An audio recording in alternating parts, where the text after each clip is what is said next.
चलिए, स्वागत है आपका ब्रेक के बाद। दिल्ली का जनमत, इस बीच आपको यह भी बता दें, अयोध्या की मिल्कीपुर सीट पर भी आज मतगणना है। 5 फरवरी को मिल्कीपुर सीट पर मतदान हुआ था। अयोध्या की मिल्कीपुर सीट पर उपचुनाव किया। इसमें बीजेपी और सपा के बीच कड़ा मुकाबला देखने को मिल रहा है और इन सब के बीच आज उपचुनाव के नतीजे आएंगे। और इस जगह की अगर बात करूं तो मिल्कीपुर सीट को लेकर के खुद मुख्यमंत्री योगी आदित्यनाथ ने भी कई यहां पर जनसभाएं की हैं और इन सब के अलावा दोनों उप मुख्यमंत्री भी वहां पर पहुंचे। तो वहीं दूसरी तरफ समाजवादी पार्टी से अखिलेश यादव भी यहां पर लगातार प्रचार करते हुए नजर आए। और इन सब के बीच क्योंकि अवधेश प्रसाद यहां पर पहले समाजवादी पार्टी के विधायक हुआ करते थे, जो कि अब सांसद बन चुके हैं, जिसके बाद से ये जो सीट है वो हॉट सीट में कन्वर्ट हो गई। क्योंकि पिछले उपचुनावों की बात करें तो उन 7 से 9 सीटों में जब उपचुनाव हुआ था उत्तर प्रदेश में, इस सीट को छोड़ दिया गया था क्योंकि यहाँ पर पूर्व के जो विधायक हैं गोरखनाथ, उन्होंने इसको लेकर के, इस सीट को लेकर के केस फाइल कर रखा था, जो कि बाद में उन्होंने वापस ले लिया और उपचुनाव के लिए रास्ता क्लियर हो गया है। और अब इन सब के बीच आज यहाँ पर भी इसके भी उपचुनाव के परिणाम साफ तौर पर आने वाले हैं। बिल्कुल, और तमाम जानकारी के साथ हमारे सहयोगी शक्ति सिंह इस पूरी खबर पर नजर बनाए हुए हैं। शक्ति, सबसे पहले ये बताइए आप कहां पर हैं? और देखिए, आज दिल्ली में जिस तरीके जनमत आएगा और ऐसे ही ये मिल्कीपुर सीट जो है वो बीजेपी के लिए साख का प्रश्न है। क्योंकि हमने देखा था लोकसभा चुनाव में जिस तरीके से अयोध्या की सीट हारी थी तो सभी चौंक गए थे। अब ये जीतना साख का प्रश्न बन चुका है बीजेपी के लिए। फिलहाल क्या कुछ स्थिति अभी? जी, तो नाक प्रश्न बीजेपी और दोनों ने ही बना रखा है, क्योंकि अहम है बनने के बाद में यहाँ पर अयोध्या की एक बार जैसे बीजेपी की हार हुई थी, जो राम को लाए थे वो लोग उनको नहीं लेकर आए। इस तरीके की अयोध्या वासियों के ऊपर काली एक बोली जाए तो लग गई थी उनके ऊपर। और अब ये आज का दिन बहुत अहम माना जा रहा है और सारे अयोध्या वासी ही नहीं बल्कि बाहर के लोग भी इस पे नजर बनाए हुए हैं कि इस बारी जो लोगों के ऊपर यहाँ पे आरोप लगे थे कि जो राम को लाए हैं आप उनको नहीं लेके आए हैं, तो अयोध्या वासी भी कहीं ना कहीं ये थोड़ा सा इसको लेकर के दिख रहे थे कि यहाँ पे जो काली उनके चेहरे पे लगी है वो आज साफ करने का दिन आ गया है। तो आज जो तस्वीरें हैं वो बहुत सारी तस्वीरें आज साफ हो जाएंगी कि किसके सर पे मिल्कीपुर की जनता जो है वो ताज सजा रही है। चंद्रभानु के लिए यानी बीजेपी के जो उम्मीदवार हैं उनके लिए कितना कड़ा मुकाबला है अवधेश प्रसाद के बेटे को मात दे पाना, क्योंकि ये सीट जो है पिछली बार भी अगर बात करूं तो यहाँ से समाजवादी पार्टी जीती थी, तो कितना मजबूत कैंडिडेट समाजवादी पार्टी भी यहाँ पर नजर आ रही है। और क्योंकि आरोप भी लगाए गए हैं इस चुनाव में तो कई सारे समाजवादी पार्टी के द्वारा अवधेश प्रसाद ने जिस तरीके से कुछ दिन पहले उनका रोने का वीडियो वायरल हो रहा था, तो यहाँ के लोगों का कहना था कि वो उन्होंने हार पहले ही स्वीकार कर ली है, इसलिए वो रो रहे हैं। और अगर बात की जाए तो यहाँ पे जिस तरीके से अजीत प्रसाद क्या नाम है उतारे गए थे और चंद्रभान पासवान उतारे गए थे, तो दोनों ऐसे लोग थे। लेकिन क्या नाम है यहाँ पे अजीत प्रसाद की अगर छवि की बात की जाए, उनके पार्टी के लोग ही क्या नाम है उनको सहयोग नहीं कर रहे थे। काफी लोग जो थे वो नाराज दिखाई पड़े। काफी लोगों का क्या नाम है इंटरव्यू मैंने किया, लेकिन सबकी नाराजगी ज्यादा दिख रही थी। और अगर चंद्रभान पासवान की बात करें तो वो यहाँ के जमीनी नेता थे, वो लोगों के घर जाते थे और क्या नाम है। अब देखिए, चंद्रभान तो लोगों से पास जाते थे, जमीनी हकीकत को तलाश रहे थे, ऐसा आप कह रहे हैं। लेकिन इस बीच हमने ये भी देखा कि जिस वक्त वोटिंग हुई थी 5 तारीख के दिन भी अखिलेश यादव वोटिंग के बाद भी बोले थे कि और सीधे इलेक्शन कमीशन को ही उन्होंने सवालिया निशान खड़ा कर दिया। आपने सुना होगा कि आप देखिए कि आप सफेद कपड़े आपको भेंट कर देते हैं, अब आपकी मृत्यु हो चुकी है, ये इलेक्शन कमीशन पर लगातार आरोप लगाए थे। तो समाजवादी पार्टी को क्या डर लग रहा है? क्या डर गई है समाजवादी पार्टी? हम क्या माने? समाजवादी पार्टी को पहले से ही पता चल गया है कि उनकी हार तय है। इसके लिए प्रोपोगंडा फैलाना उनका एक कार्यक्रम है कि प्रोपोगंडा नहीं फैलाएंगे।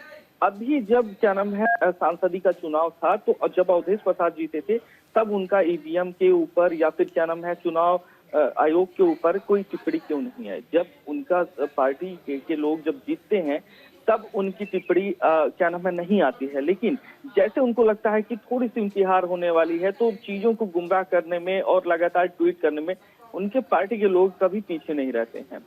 और इसी तरीके को से क्या नाम है मिल्कीपुर में काफी अफवाहें उड़ रही थी कि उनको रोका जा रहा है, यहाँ पे क्या नाम है आईडी कार्ड देख करके क्या बोलते हैं वोटिंग डालने दिया जा रहा है, और क्या नाम है पोलिंग बूथ पे लोग अपनी मनमानी कर रहे हैं। तो सेम ऐसे ही बिल्कुल आरोप जो है अखिलेश यादव ने इससे पहले भी लगाया था और ये भी कहा था कि पिछली बार भी जिन सीटों पर कुंदरकी हो या फिर दूसरी कई सीटें हैं वहां पर जब चुनाव हुए तो वहां यादवों को वोट ही नहीं करने दिया गया, लोगों के आईडी कार्ड देख करके उनको अंदर एंट्री ही नहीं दी गई, जिससे हम हार गए।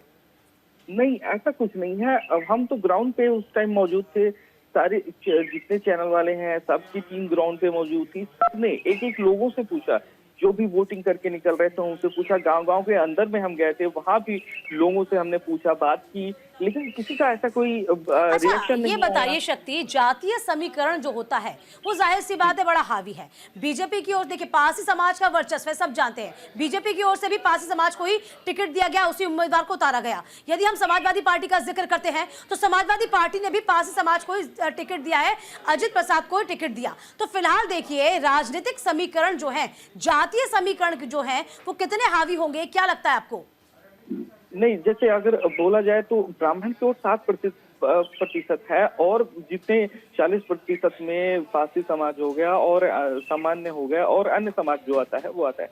क्योंकि गोरखनाथ की अगर छवि की बात की जाए तो यहाँ के लोग थोड़े नाराज उनसे दिख रहे थे, जिस तरीके से क्या नाम है सांसदीय के चुनाव में लल्लू सिंह की छवि को लेकर के कि लोग बोलते थे कि वो कहीं गए नहीं, निकले नहीं, लोगों से उन्होंने मुलाकात नहीं की, ओवर कॉन्फिडेंस था उनके अंदर। तो इसी चीज को लेकर के मुख्यमंत्री ने बहुत अच्छा फैसला किया, क्योंकि अगर क्या नाम है गोरखनाथ को उतार देते तो कहीं ना कहीं जो हार का सामना है वो बीजेपी को करना पड़ता। और एससी सीट थी तो चंद्रभानु पासवान की छवि यहाँ पे बहुत अच्छी है, वो लोगों के पास में जाते हैं और क्या नाम है उनकी छवि यहाँ पे बहुत अच्छी बनाई थी।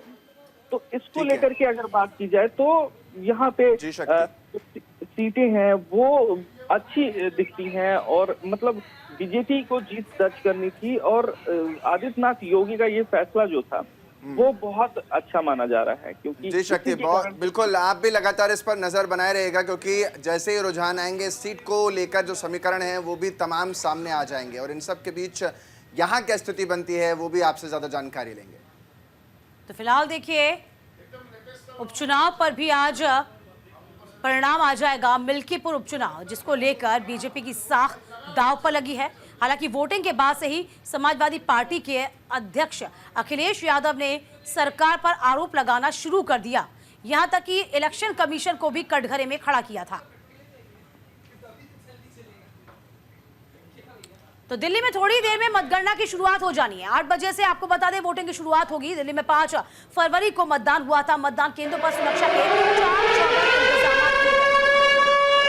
दिल्ली में आज मतों की गिनती होनी है और सुबह 8 बजे से दिल्ली की सभी 70 विधानसभा सीटों पर यह वोटिंग की गिनती जो है वोटों की वो शुरू हो जाएगी और एकाएक रुझान का सबसे तेज परिणाम जो है वो आप न्यूज़ इंडिया की स्क्रीन पर देख पाएंगे। तमाम जो पॉलिटिकल गलियारे में हलचल है आज सुबह से, क्योंकि हर दफ्तर में तैयारी है कि वो जीत रहे हैं और इन सब के बीच क्या कुछ रहने वाला है वो भी दिखाएंगे। लेकिन सबसे पहले आपको सुनाते हैं कि आतिशी क्या कुछ कह रही। पूरी दिल्ली के लोग अच्छाई के साथ खड़े होंगे, काम के साथ खड़े होंगे, आम आदमी पार्टी और अरविंद केजरीवाल जी के साथ खड़े होंगे। दिल्ली के लिए कोई नंबर आप प्रेडिक्ट करना चाहेंगे आज? देखिए, हम तो पहले ही कई दिनों से कह रहे हैं कि अरविंद केजरीवाल जी चौथी बार मुख्यमंत्री बनेंगे, भारी बहुमत से बनेंगे और आज शाम तक आंकड़ा आपके सामने होगा। आपका मार्जिन कितना रहेगा? आप कितना मार्जिन देख रही हैं अगर आप जीते तो? कुछ घंटे में पता चलेगा।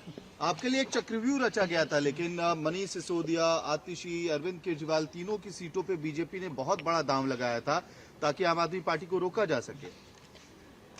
देखिए, आम आदमी पार्टी का अगर आप इतिहास देखिए, आम आदमी पार्टी में हमने जब शुरुआत करी हमारे पास कुछ भी नहीं था।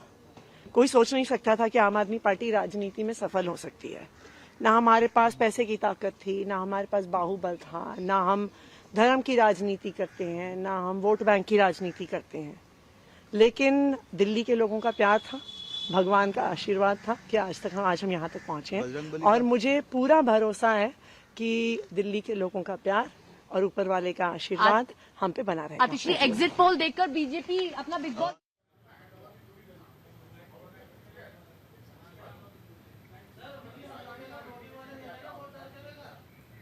अब आपको सुनवाते हैं कि अलका लांबा क्या कुछ करें। जितना अच्छा कांग्रेस करेगी उतना फायदा बीजेपी को। ये आपकी सोच है। मुझे लगता है लोगों को 3 उम्मीदवार मिले थे, तीनों में से एक को चुनना था और आज फैसला हो चुका है। किसी ने ना किसी का वोट काटा है, ना किसी के लड़ने झगड़ने से किसी को मुद्दों पर चुनाव हुआ। दिल्ली फैसला कर चुकी है, 3 में से 1 नंबर उम्मीद कर रहे हैं इस बार। देखिए हम मजबूती से लड़े, अब कहना मुश्किल होगा क्योंकि मैं खुद चुनाव लड़ रही थी। मैं कालका जी में सारा समय रही, मैं दिल्ली की दूसरी किसी सीट पे नहीं जा पाई। अगर मैं महिला कांग्रेस की राष्ट्रीय अध्यक्ष के तौर पर अगर पूरी दिल्ली में प्रचार कर रही होती, एग्जैक्ट नंबर बता पाती, लेकिन मैं कालका दिल्ली का बता दीजिए।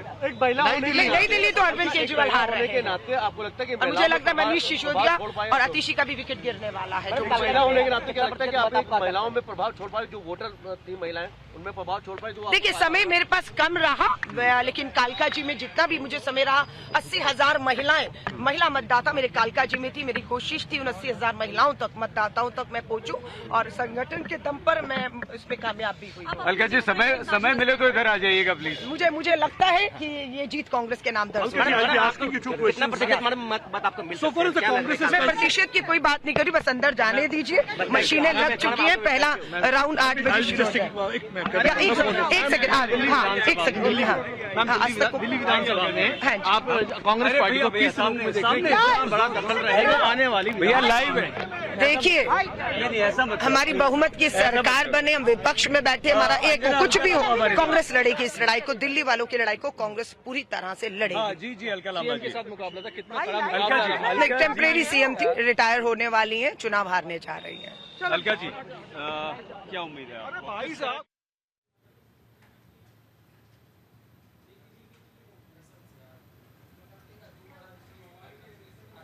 तो अलका लांबा को आप सुन रहे थे, जो साफ तौर पर ये कह रहे हैं कि भले हम विपक्ष में हम बैठे या फिर सरकार बनाए, दोनों में ही मजबूत स्थिति में हम नजर आएंगे। समय थोड़ा कम मिला, लेकिन जितना मिला उसमें खूब प्रचार किया, जनता के बीच रही, हवाई वायदे नहीं किए, जो कुछ किया वो सबके सामने। और इन्हीं सबके बीच हमारे सहयोगी आनंद ज़्यादा जानकारी के साथ जुड़ रहे हैं। आनंद, क्योंकि आज सबकी निगाहें बीजेपी पर ही है, सारे सांसदों को, कई बड़े सांसदों को विधायक बनाने की कवायद बीजेपी ने कर दिखाया, यहाँ पर सबको मैदान में उतार दिया। अब ये जो हाई प्रोफाइल सीट जिसका जिक्र आप भी कर रहे थे और दिल्ली की जनता भी समझती है इन हाई प्रोफाइल नामों को, अब इनकी किस्मत का भाग्य उदय होता है या सूरज यहीं रुक जाता है, यही देखना दिलचस्प होगा। क्या लगता है कि ये तमाम जो सांसद विधायक बने हैं ये उतना दमखम दिखा पाएंगे जितनी की उम्मीद इनसे की गई?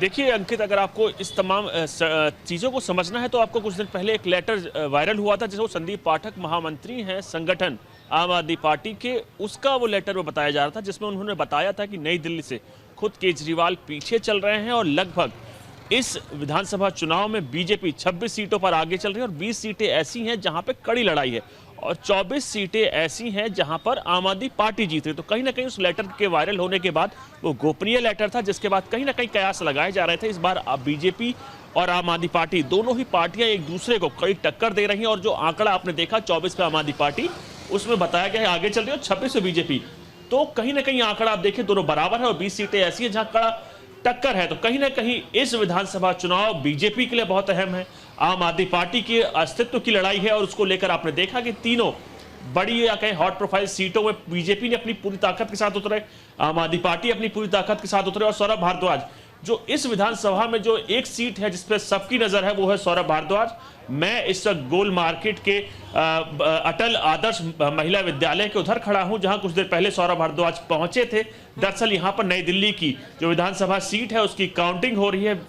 चुनाव आयोग ने दिल्ली भर यानी 11 जिलों में 19 काउंटिंग सेंटर्स बनाए गए हैं जहां 70 सीटों का काउंटिंग होगी। और डेमोक्रेसी में भारत को मदर ऑफ डेमोक्रेसी कहा जाता है, उसकी पारदर्शिता दुनिया भर में जानी जाती है चुनाव आयोग की, और यही कारण है कि जहां मतगणना हो रही है, मेरे पीछे आप देख सकते हैं कहीं ना कहीं हैवी डिप्लॉयमेंट की गई है, दिल्ली पुलिस के जवान है। अगर मैं इस वक्त जहां स्पॉट पर खड़ा हूं, यहां से लगभग 200 मीटर आगे वो काउंटिंग सेंटर्स है जहां दिल्ली पुलिस के साथ साथ पैरामिलिट्री की भी एक अच्छी खासी डिप्लॉयमेंट की गई है। सेक्टर मजिस्ट्रेट्स आए हुए हैं। तमाम ईवीएम को धीरे धीरे यानी 8 बजे पहले राउंड की गिनती शुरू होगी और उसके साथ ही कहीं ना कहीं जो तस्वीरें हैं वो धीरे धीरे साफ हो जाएंगी।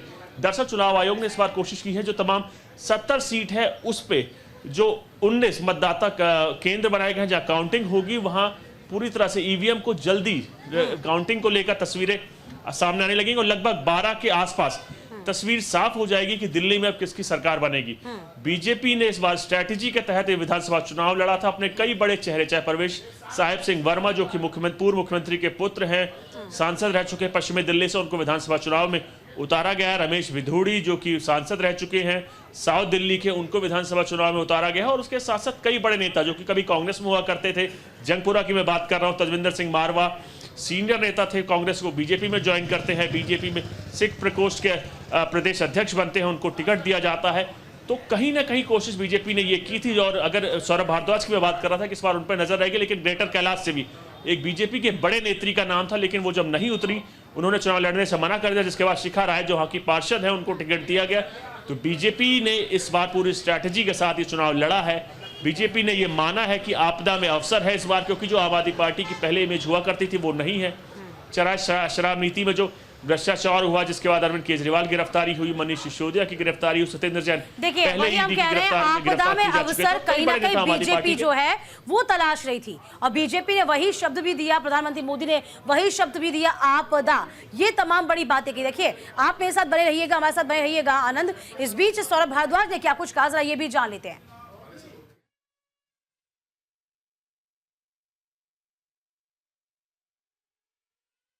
किसी तरीके से आम आदमी पार्टी की सरकार को हटाने की कोशिश इस बार हर स्तर पे की गई है,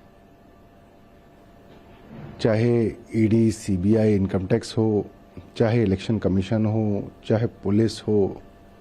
तमाम शक्तियां जो हैं इस बार आम आदमी पार्टी के खिलाफ इस्तेमाल हुई हैं, मगर जनता का आशीर्वाद आम आदमी पार्टी के साथ है।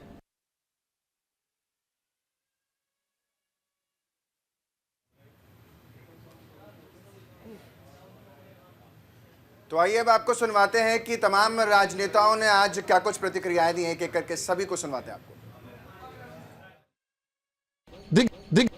देखिए जनता का जो प्यार मिल रहा है, जो फीडबैक आ रहा है, चाहे को कार्यकर्ताओं का, पन्ना प्रमुखों का हो, चाहे वो मेरे बूथ अध्यक्षों का हो, या उस दिन काउंट, जिस दिन पोलिंग थी उस दिन काउंट, जो टेबल पे ऊपर जो लोगों का रिस्पांस था, जनता का रिस्पांस था, उससे साफ लग रहा है कि भारतीय जनता पार्टी ना सिर्फ मोती नगर के अंदर बल्कि पूरी दिल्ली के अंदर परचम लहराने जा रही है। और जो लोगों ने एक विश्वास किया था कि जब डबल इंजन की सरकार दिल्ली में बननी चाहिए, वो उसके लिए शायद वोट दिया है, और वो अगले कुछ घंटे में चीजें सामने आ जाएगी। लेकिन हमें पूर्ण रूप से विश्वास है कि दिल्ली के अंदर भारतीय जनता पार्टी 50 सीटों से ऊपर जीतने जा रही है, और मोती नगर के अंदर भी भारतीय जनता पार्टी का परचम लहराने जा रहा है, ये लग रहा है। माँ कालिका के दरबार में आशीर्वाद लेने आई हूँ। हर शुभ कार्य आशीर्वाद से शुरू करती हूँ, और यही प्रार्थना करते हुए कि मेहनत सफल बनाएंगे। और मैं आश्वस्त हूँ जीत के प्रति, क्योंकि जनता का जो उत्साह और स्नेह इस प्रचार में मिला है, और भरपूर जो मैंने 5 तारीख को देखा कि सब वोट भाजपा के लिए मन से करने के लिए जा रहे थे, और पूरी तरह से आश्वस्त हूँ कि ग्रेटर कैलाश की सीट भारतीय जनता पार्टी की झोली में जा रही है।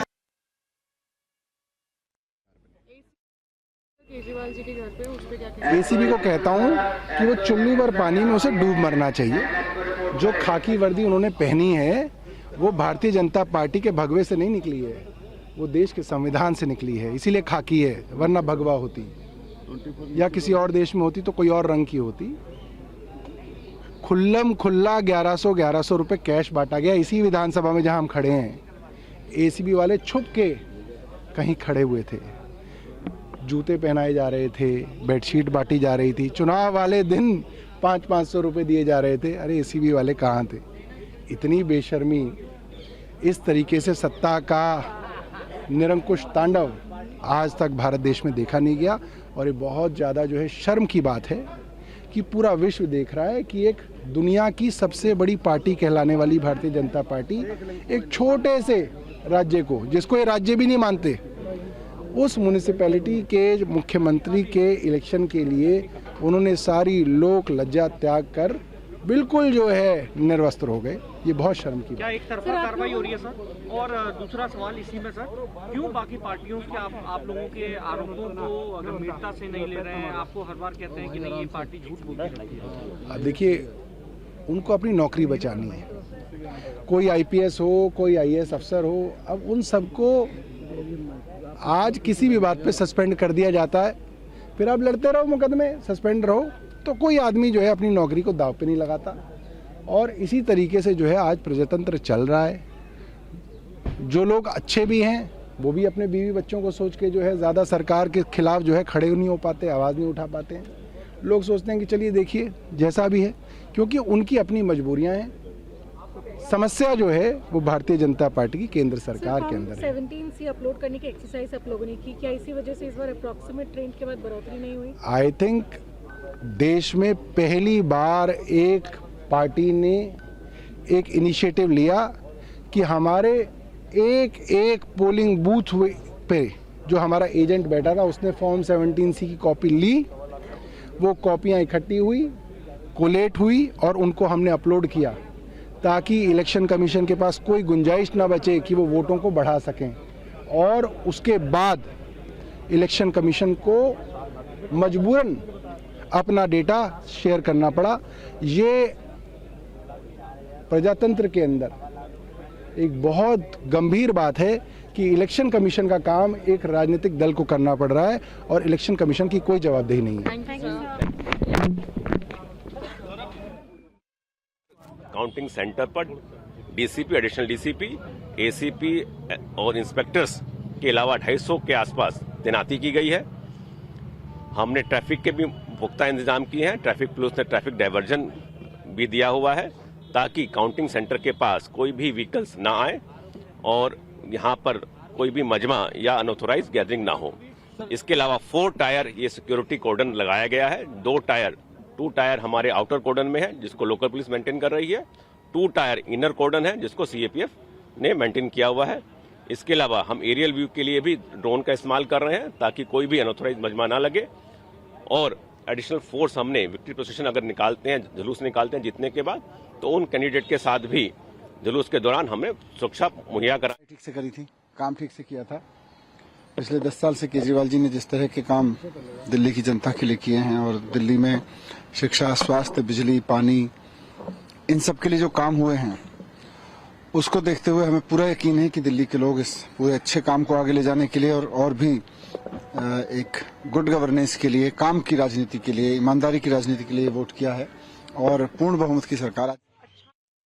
काम और गुंडागर्दी की लड़ाई में अच्छाई के साथ, काम के साथ अरविंद केजरीवाल जी के साथ खड़े रहेंगे और आज शाम तक ये स्पष्ट हो जाएगा कि अरविंद केजरीवाल जी 4थी बार दिल्ली के मुख्यमंत्री बनने वाले हैं और भारी बहुमत से बनने वाले हैं। मैम, आप नंबर दे पाएंगे? भारी मतों से जीत हासिल करने की उम्मीद है आपको?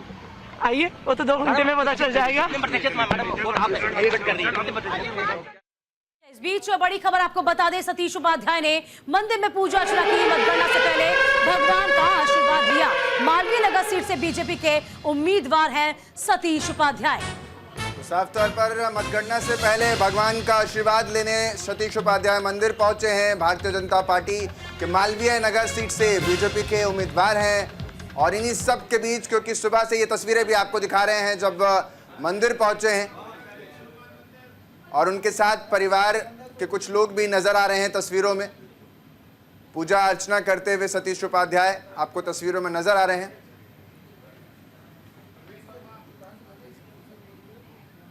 चलिए, दिल्ली का जनमत लगातार जारी रहेगा। कुछ ही देर में आपको बता दें कि रुझान आना शुरू हो जाएंगे। वक्त एक छोटे से ब्रेक का, कहीं मत जाइएगा, फौरन लौटेंगे।